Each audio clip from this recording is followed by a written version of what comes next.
அனைத்தையும் அலற விட்டார். அப்போது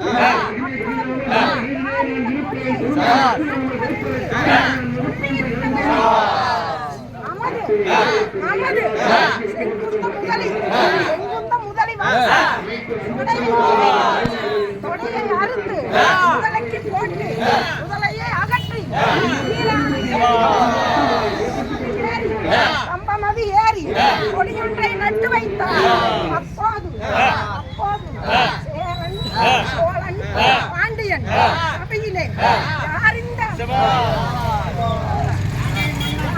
கொடியை நாட்டுவதென்று கேட்க நமது செங்குந்த